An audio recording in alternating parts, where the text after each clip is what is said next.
Kami mempersembahkan renungan santapan rohani, terjemahan dari renungan Our Daily Bread.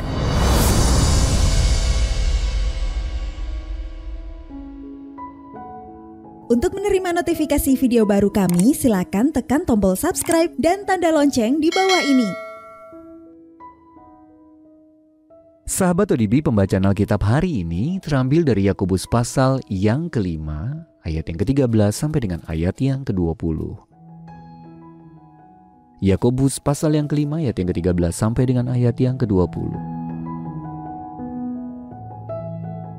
Kalau ada seorang di antara kamu yang menderita, baiklah ia berdoa.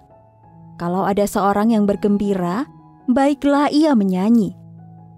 Kalau ada seorang di antara kamu yang sakit, baiklah ia memanggil para penatua jemaat, supaya mereka mendoakan dia serta mengolesnya dengan minyak dalam nama Tuhan. Dan doa yang lahir dari iman akan menyelamatkan orang sakit itu, dan Tuhan akan membangunkan dia.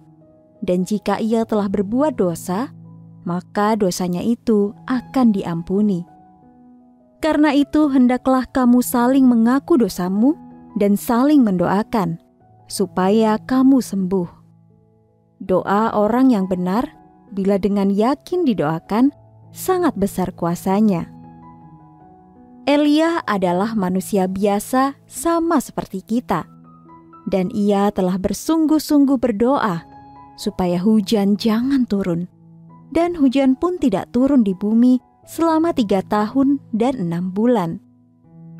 Lalu ia berdoa pula, dan langit menurunkan hujan, dan bumi pun mengeluarkan buahnya.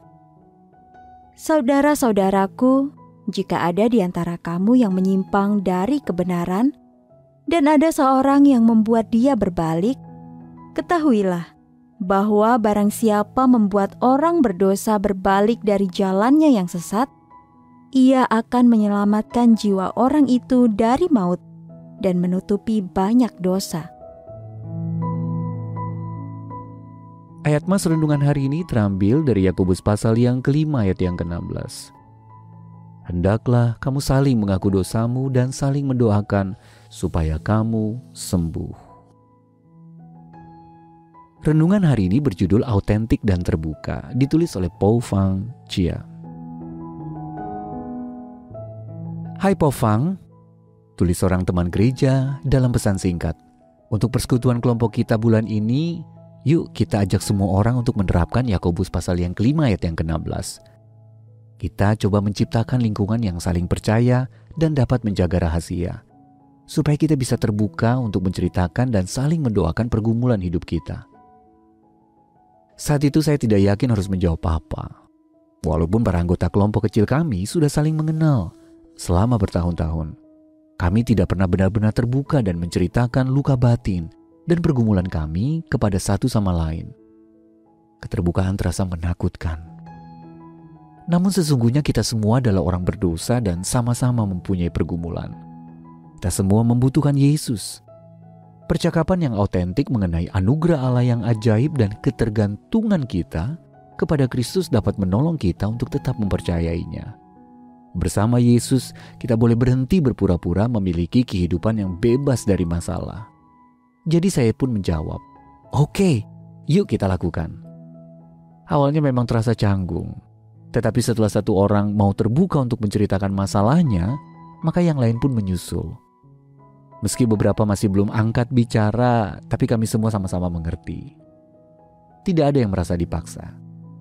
Kami mengakhiri pertemuan itu dengan melakukan bagian kedua dari Yakobus pasal yang kelima ayat yang ke-16, yaitu saling mendoakan.